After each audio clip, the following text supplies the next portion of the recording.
तर आपण बघतो आहे परोपकाराय पुण्याय पापाय परपीडनम. या संस्कृत सुभाषितामध्ये, म्हणजे ते संस्कृत सुभाषित असं आहे मूळचं, 2-3 प्रकारची सुभाषितं आहेत त्या प्रकारची. अष्टादश पुराणेषु व्यासस्य वचनं द्वयं परोपकाराः पुण्याय पापाय परपीडनम. म्हणजे त्याच्यामध्ये व्यासांनी ह्या अष्टादश म्हणजे 18 पुराणांमधून काय सांगितलं आहे, याचा सारांश काय आहे, याचा निचोड काय आहे, याचं जिस्ट काय आहे. त्याचं जिस्ट आहे परोपकाराः पुण्याय पापाय परपीडनम. म्हणजे अष्टादश पुराणांमधून काय सांगितलं आहे व्यासांनी, तर परोपकार करणं म्हणजे पुण्य आणि दुसऱ्यांना दुःख देणं म्हणजे पाप, हे सांगितलं आहे. अजून काही श्लोक आहेत. संक्षेपात कथ्यते धर्मो. बघा, मी मगाशी तुम्हाला जे सांगितलं, धर्माची व्याख्या सांगितली होती आधीच्या याच्यामध्ये, त्या धर्माच्या व्याख्येच्या संदर्भात असं लक्षात येतं की या सुभाषितामध्ये ते सांगितलं आहे. धर्म म्हणजे काय? धर्म म्हणजे जीवनमूल्य. धर्म म्हणजे एक अशी व्यवस्था, एक व्यवस्थेची चौकट, जीवनमूल्यांची चौकट. त्याच्या आधाराने मानवी समाजाने जीवन जगलं पाहिजे असं भारतीय ज्ञानपरंपरेमध्ये त्या महर्षींना वाटतं. संक्षेपात कथ्यते धर्मो जनाः किं विस्तारेण वा. संक्षेपात कथ्यते धर्मो जनाः किं विस्तारेण वा परोपकाराः पुण्याय पापाय परपीडनम. म्हणजे आपल्या लक्षात येतं की ह्या अभंगांमध्ये तुकोबारायांनी काय म्हटलेलं आहे. पुढे ते म्हणतात, सत्य तोची धर्म असत्य ते कर्म आणि कहे वर्म नाही दुजे. सत्य तोची धर्म. बघा, मी तुम्हाला धर्म शब्दाचं मगाशी सांगत होतो. तर सत्य म्हणजेच धर्म. सत्य, शिव आणि सुंदर असं आपण ऐकलेलं आहे वर्णन. तर सत्य काय आहे? ते सत्य म्हणजेच धर्म आहे. असत्य ते कर्म. आणि मानवी जीवनामध्ये जे कर्म केलं जातं संपूर्ण, त्यातलं जे सत्य कर्म आहे ते म्हणजे धर्म आहे असं तुकोबारा इथे म्हणतात. आणि कहे वर्म नाही दुजे. याच्यापेक्षा मानवी जीवनामध्ये, मानवी जीवनाचं वर्म काय आहे, कशामध्ये सामावलेलं आहे, मर्म कशामध्ये सामावलेलं आहे, तर जीवन जगताना, वेगवेगळी कर्म करताना सत्यत्वाच्या वागण्याला धर्म असं ते म्हणतात. पुढे त्यांनी काय वर्णन केलं आहे?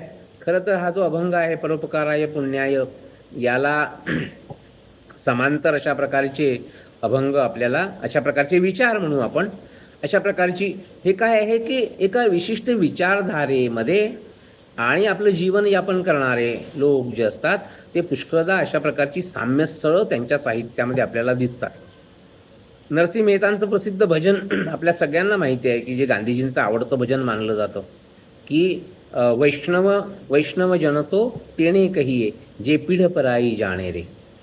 वैष्णव जनतो तेणे कहिये जे पीड पराई जाणे रे.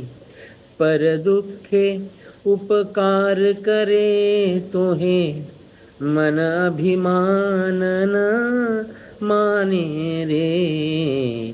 वैष्णव जन तो तेणे कहिये जे पीड पराई जाणे रे. नरसिंह मेहतांनी गुजराती भाषेमध्ये लिहिलेलं हे भजन आहे किंवा हा अभंग आहे. याच्यामध्ये ह्याच प्रकारचा भाव, तो पूर्ण अभंग जर तुम्ही नंतरचाही पाहिला तर त्याच्यामध्ये ते दिसतं आपल्याला. आणि गंमत म्हणजे हा जो दुसरा अभंग आहे ज्याचा आपण भावार्थ बघणार आहोत, जे का रंजले गांजले, त्याच्यामध्ये सुद्धा अशाच प्रकारचा भावार्थ आलेला आहे की संत कोणाला म्हणावं. संतत्वाची व्याख्या दुसऱ्या याच्यामध्ये केलेली आहे. आणि खरं म्हणजे हे पण एक प्रकारची संतत्वाची व्याख्याच आहे. पुण्य पर उपकार पापते परपीडा आणिक नाही चोडा दुजायासी. सत्य तोची धर्म असत्य ते कर्म आणिक हे वर्म नाही दुजे. यापेक्षा दुसरं मार्मिक किंवा वर्म जे आहे जीवनाचं केंद्रबिंदू, चांगल्या विचारांचा, उत्तम विचारांच्या, जीवनमूल्यांचा केंद्रबिंदू काय आहे, तर हे विचार त्या जीवनमूल्यांचा केंद्रबिंदू आहे असं तुकोबाराय या ठिकाणी स्पष्टपणे सांगतात. गती तेची मुखी नामाचे स्मरण. आणि आता इथे नामस्मरणाचं महत्त्व तुकोबारायांनी मिसळलेलं आहे. म्हणजे बघा, तुम्हाला माहिती आहे की वारकरी संप्रदायामध्ये किंवा संतांच्या अभंगांमध्ये काही आशयसूत्र आपल्याला सतत दिसतात, सतत भेटतात. त्या आशयसूत्राभोवती किंवा त्या केंद्राभोवती त्यांचं भावविश्व विणलेलं आहे.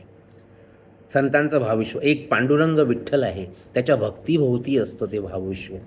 त्याच्या भेटीची आस लागलेली आहे, त्याच्या भोवती असतं ते भावविश्व.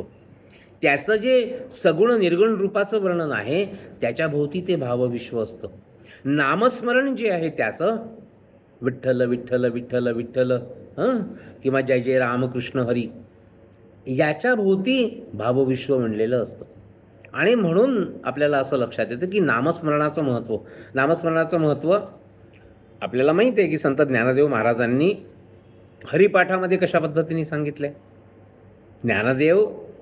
ज्ञानदेवांचं अवतरण आपल्याला दिसतं की तुकोबारायांच्या काही वर्ष आधी झालेलं आहे. म्हणजे 1275 ते 1295 इसवी सन असा साधारणपणे ज्ञानदेवांचा कालखंड आहे. 1290 त्यांनी ज्ञानेश्वरी लिहिली असं आपण मानतो. तर हा जो त्यांचा कालखंड आहे त्याच्यापासून जवळपास एक 350-400 वर्ष हा तुकोबारायांचा कालखंड आहे. आणि तुकोबारायांनी स्वतः ज्ञानेश्वरांबद्दल एक अत्यंत महत्त्वाचा अभंग लिहिलेला आपल्याला दिसतो. आणि तो अभंग आहे की ज्याच्यामध्ये ते वर्णन करतात की ज्ञानियांचा राजा गुरु महाराव, म्हणती ज्ञानदेव तुम्हा ऐसे, मज पामरासी काय थोरपण, पायीची वाहन पायीवरी. म्हणजे ज्ञानेश्वरांना इतकं मोठेपण तुकोबारायांनी दिलं आहे आणि स्वतःला पायीची वाहन म्हटलेलं आहे. तर याच्यामध्ये सुद्धा या संतांचं परस्परांशी असलेलं हृदय नातं याच्यामध्ये दिसतं. या संत वाङ्मयामध्ये जे काही विचार आहेत, ज्या काही विचारधारा आहेत, जे काही जीवनदृष्टी आहे, त्याचं प्रतिबिंब खरं तर आधुनिक वाङ्मयामध्ये पण आपल्याला मोठ्या प्रमाणात पडलेलं दिसतं. ही जी संस्कृतीची भावधारा आहे, महाराष्ट्रीय संस्कृतीची म्हणा किंवा भारतीय संस्कृतीची म्हणा, ही भावधारा अशी वर्षोनुवर्ष वाहत आलेली आहे आधुनिक काळापर्यंत.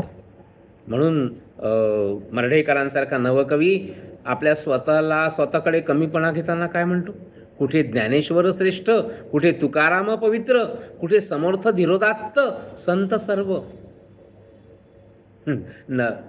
मर्ढेकरांचा जो दुसरा काव्यसंग्रह होता काही कविता, त्या काही कवितांच्या सुरुवातीची जवळपास पहिलीच कविता आहे.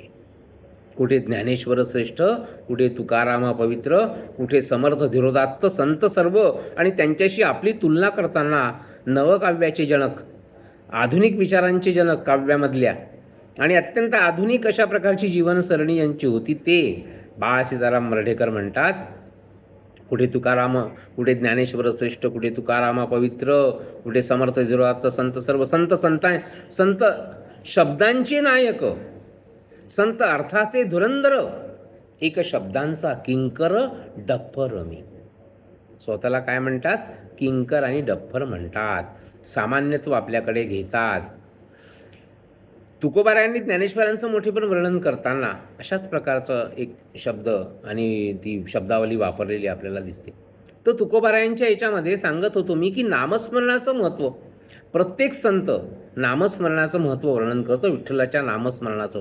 कारण की त्यांना असं वाटतं की तत्कालीन समाजामध्ये आणि नामस्मरणाच्या माध्यमातून मानवी जीवनामध्ये एक प्रकारची साधन शुचिता, एक प्रकारची जीवनमूल्यांची आणि वर्तणूक करता येऊ शकते नामस्मरणाच्या महत्त्वामध्ये.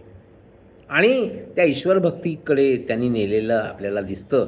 म्हणजे ईश्वरभक्ती किंवा नामस्मरण हे मानवी जीवनातल्या जीवनमूल्यांच्या प्रत्यक्ष वर्तनाचं एक साधन म्हणून आणि संत ठेवताना आपल्याला दिसतात, अशा प्रकारची मांडणी करताना दिसतात. आणि म्हणून इथे तुकाराम महाराज या अभंगामध्ये म्हणतात, पुढे तिसरा चरण आहे, गती तेची मुखी नामाचे स्मरण, अधोगती जाण विन्मुख होता. स्पष्ट सांगतात, गती तेची मुखी, ज्याच्या मुखामध्ये नामस्मरण आहे, ईश्वराचं नामस्मरण आहे, त्याला गती आहे, त्याच्या जीवनाला गती आहे. म्हणजे प्रगती आहे त्याच्या जीवनामध्ये. अधोगती जाण विन्मुखता, नाहीतर काय आहे, जो या नामस्मरणापासून विन्मुख झाला आहे त्याची अधोगती पक्की आहे. अधोगती जाणं समजून घे, समाजाला उपदेश करतात एक प्रकारे. संतांचा पुढे बघा काय म्हटलंय, संतांचा संग तोची स्वर्गवास, नरकतो उदास अनर्गळा. अनर्गल, अनर्गल प्रलाप करणारे म्हणजे ज्याला म्हणून विषाक्त, म्हणजे नामस्मरणाच्या पेक्षा वेगळे. म्हणजे जे पाखंडी किंवा नास्तिक किंवा जे ईश्वराच्या विरोधी किंवा या सगळ्यांच्या विरोधी प्रलाप करणारे जे लोक असतात, अनर्गल प्रलाप करणारे, त्यांना नरकतो उदास, त्यांच्या वाट्याला काय येईल, त्यांच्या वाट्याला नरक येईल, नरक यातना येतील, नरक येईल असं ते म्हणतात. संतांचा संग तोची स्वर्गवास, संत संगती सुसंगती सदा घडो. तर तुका म्हणे उघडे आहे हित घात. हे सगळं सांगितल्यानंतर पुण्यपर्व उपकार अभंगाचा शेवट करताना तुकोबाराय काय म्हणतात, तुका म्हणे उघडे आहे हित घात, जयाचे उचित करा तैसे. तुमच्यावर सोपवून दिलेलं आहे. हे सांगितलंय तुकोबारायांनी की सत्य म्हणजे काय, असत्य म्हणजे काय, पुण्य म्हणजे काय, पाप म्हणजे काय. नामाचं स्मरण केल्याने काय होतं, स्वर्गवास कुठे आहे, नरक कुठे आहे, नरक कुठे आहे. तुकाराम महाराज म्हणतात अभंगाच्या शेवटी, तुका म्हणे उघडे आहे हित घात. हित आणि घात, चांगलं आणि वाईट, सज्जन आणि दुर्जन, सुष्ट आणि दुष्ट, याची विभागणी स्पष्टपणे करून दिलेली आहे. तुका म्हणे उघडे, उघडे आहे, हे जे सत्य आहे, जीवन सत्य आहे, हे असं उघडं आहे, स्पष्ट आहे, सगळ्यांसमोर आहे. आता त्याच्यातलं काय घ्यायचं हे आपल्यावर अवलंबून आहे. तुका म्हणे उघडे आहे हित घात, जयाचे उचित करा तैसे.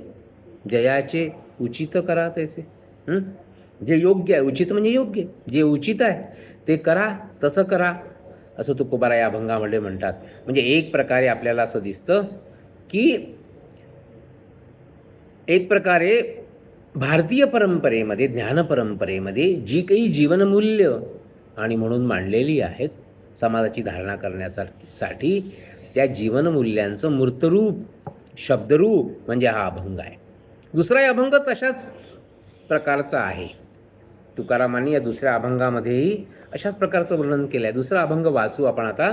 सगळ्यांना आपल्याला माहिती आहे, जे का रंजले, आपल्या पंडित भीमसेन जोशींच्या आवाजामध्ये आहे का, जे का रंजले गांजले त्यासी म्हणे जो आपुले. जे का रंजले गांजले त्यासी म्हणे जो आपुले, तोची साधू ओळखावा देव तेथेची जाणावा. बघा, संत सज्जन काय आहे, संत सज्जनांची व्याख्या या अभंगामध्ये तुकोबारायांनी केलेली आहे. संत सज्जनांची व्याख्या, साधू म्हणजे संत, साधू, तोची साधू ओळखावा.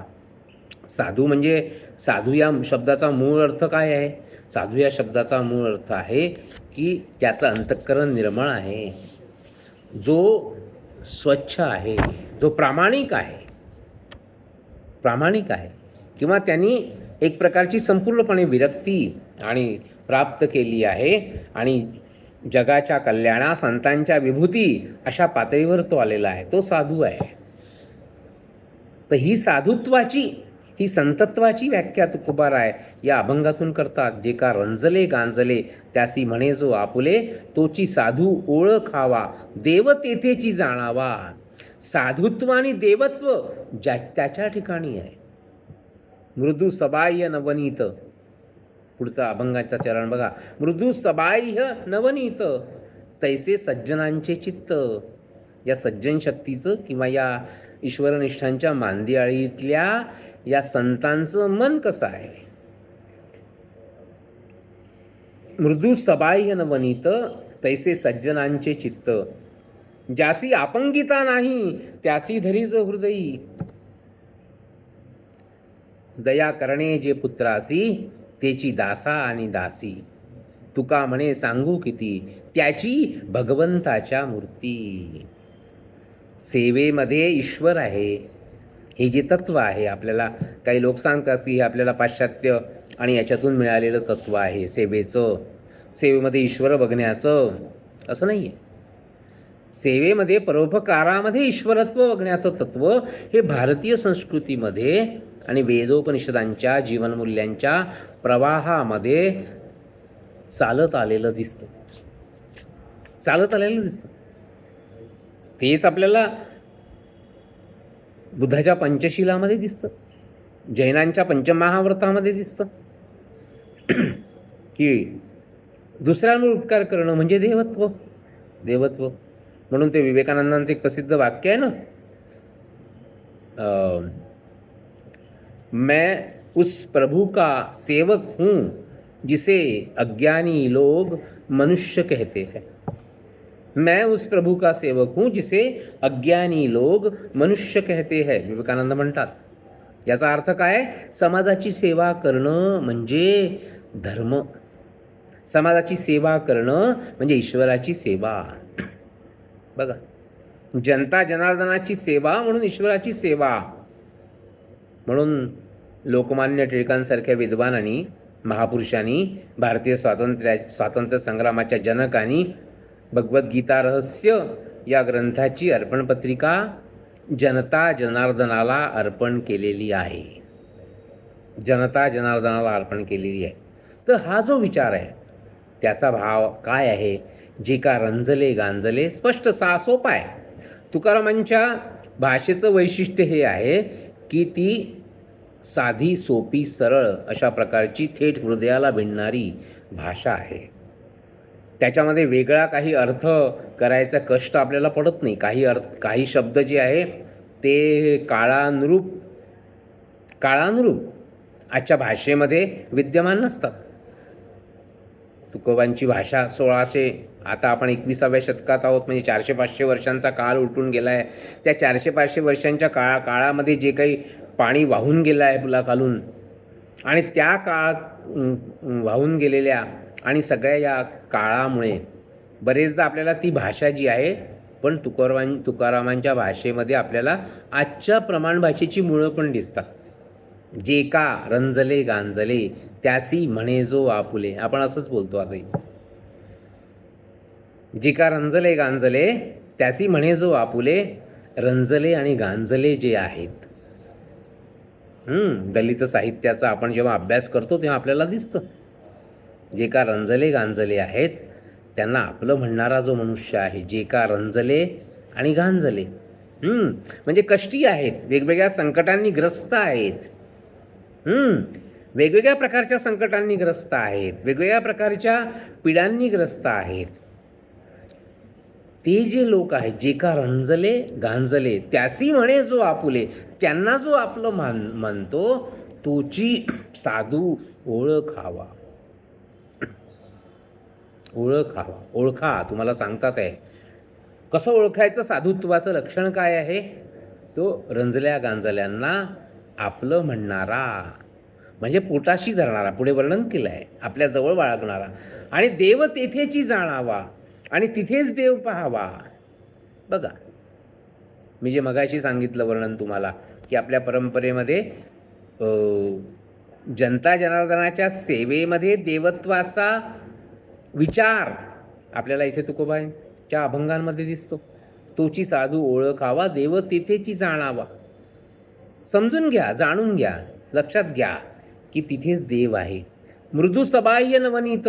आणि सज्जनांचं चित्त कसं असतं, सज्जन व्यक्तींचं मन कसं आहे, तुकोबाराय वर्णन करतात, आदर्शाचं वर्णन करतात, जीवनमूल्यांचं वर्णन करतात. मृदू सबाह्य नवनीत. नवनीत म्हणजे लोणी. ज्याप्रमाणे लोणी असतं मृदू आणि सबाह्य, बाहेर आणि आत, अंतर्बाह्य. लोणी कसं आहे? मृदू आहे, मऊ आहे. तसं ज्यांचं अंतःकरण लोण्यापेक्षा मऊ आहे, तुकारामांनी एका अभंगामध्ये वर्णन केलं आहे. मऊ मेणाहुणी आम्ही विष्णुदास, कठीण वज्रासी भेदू ऐसे. एका बाजूला आमचं मन मऊ मेणाहुणी आहे, पण आमच्यामध्ये हे पण सामर्थ्य आहे की आम्ही कठीण वज्राला सुद्धा भेदू शकतो. लक्षात घ्या. तर मृदू सबाह्य नवनीत, तैसे सज्जनांचे चित्त. आणि पुढे वर्णन केलं आहे, ज्यासी अपंगिता नाही त्यासी धरीज हृदयी. बघा, परे दुःखे उपकार करे तो हे मन अभिमान न माने रे, असं वर्णन केलं आहे. त्याच अभंगामध्ये नरसिंह मेहतांनी पुढे पण वर्णन केलं आहे. तर ज्यासी अपंगिता नाही, अपंगिता म्हणजे अपंगणारा, अपंगणे म्हणजे जवळ घेणे, हृदयाशी धरणे, कवटाळणे. ज्यांना कुणीही आधार नाही, ज्यांना आपल्या पोटाशी घेणारा, जवळ घेणारा अपंगिता नाही, अपंगणारा व्यक्ती नाही, ज्यासी अपंगिता नाही, त्यासी धरीज हृदयी. ज्यांना जगामध्ये कुठल्याही प्रकारचा आधार नाही, त्यांना आपल्या हृदयाशी धरणारे म्हणजे सज्जन, त्यांना आपल्या हृदयाशी धरणारे म्हणजे साधू, त्यांना आपल्या हृदयाशी धरणारे म्हणजे देवत्व. आणि मग ही माणसं कशी आहेत? नामदेव महाराजांसारखी, दया करणे जे पुत्रासी तेची दासा आणि दासी. नामदेव महाराजांच्या शिष्या जनाबाई, नामयाची दासी जनी असं जनाबाई म्हणतात. म्हणजे नामदेवांच्या घरी मोलकरणीचं एक प्रकारे आजच्या आधुनिक भाषेत म्हणायचं तर काम करणारी संत जनाबाई. आणि जनाबाईंच्या जातीचा पण पत्ता नाही, सांगता येत नाही कोणत्या याच्या आहे, तर ते उल्लेख मिळत नाही. तर संत जनाबाई नामदेवांच्या घरी दासी म्हणून म्हणजे मोलकरीण म्हणून, एक प्रकारे घरकाम्या म्हणून काम करणाऱ्या जनाबाई या संतत्वाच्या मांदियाळीमध्ये आणि सोबत चालतात आहे ज्ञानदेवांच्या, नामदेवांच्या, निवृत्तीनाथांच्या, सोपानदेवांच्या, मुक्ताबाईंच्या, गोराकुंभाराच्या, सावतामाळ्याच्या. आणि अभंग लिहित आहेत, विठू माझा लेकुरवाळा, संगी गोपाळांचा मेळा, निवृत्ती हा खांद्यावरी, सोपानाचा हातधरी. पुढे चाले ज्ञानेश्वर महाराज त्या संत मांदियाळीचं नेतृत्व करत आहेत, सगळ्यात कमी वयाचा, त्याच्यापेक्षा कमी वयाचे त्याचे भावंड आहेतच. पुढे चाले ज्ञानेश्वर, मागे मुक्ताई सुंदर, चोखा जीवा बरोबरी, बंका कडेवरी, नामा करांगळी धरी, असं त्या वर्णन करतात आहे. इथे ते आपल्याला दिसतं की कोण आहे हा संत? दया करणे जे पुत्रासी तेची दासा आणि दासी. असं ज्याचं अंतःकरण आहे, आपल्या पुत्रावर ज्याप्रमाणे दया करावी, प्रेम करावं, तसं आपल्या दासदासींवर प्रेम करणारा जो आहे तो खरा, तोच तुका म्हणे सांगू किती, त्याची भगवंताच्या मूर्ती. पुन्हा पुन्हा काय सांगू मी तुम्हाला, तुका म्हणे सांगू किती, ही किती उदाहरणं सांगू, त्याची किती लक्षणं सांगू, त्या संतत्वाची, त्या साधुत्वाची, त्या संतत्वाची. तर ही त्याची लक्षणं आहेत, त्याची भगवंताच्या मूर्ती. तेच भगवंताचं मूर्तरूप आहे, तेच भगवंताच्या मूर्ती आहेत. भगवंताची मूर्ती जर पूजायची असेल तर अशा प्रकारे संतत्वाचे गुण असलेल्या आणि त्या संतांमध्ये हे देवत्वाचे गुण कसे आहेत याचं वर्णन आणि या अभंगातून, म्हणजे बहुतेक दोन्ही अभंगातून. आणि म्हणून कसं आहे की खरे ईश्वरनिष्ठ कसे असतात, खरे ईश्वरनिष्ठांची मांदियाळी कशी आहे, संत सज्जन जे आहेत त्यांचे कसे अंतर्बाह्य आणि विशुद्ध अंतःकरणाचे आहेत, त्यांचे व्यवहार कसे आणि सर्वत्र सर्वाभूती दयाभावानी, प्रेमभावानी आणि युक्त आहेत. अनाथांना ते आपल्या कसे हृदयाशी धरतात याचं वर्णन प्रसूत अभंगातून आणि तुकोबारायांनी केलेलं आहे असं आपल्याला दिसतं. धन्यवाद.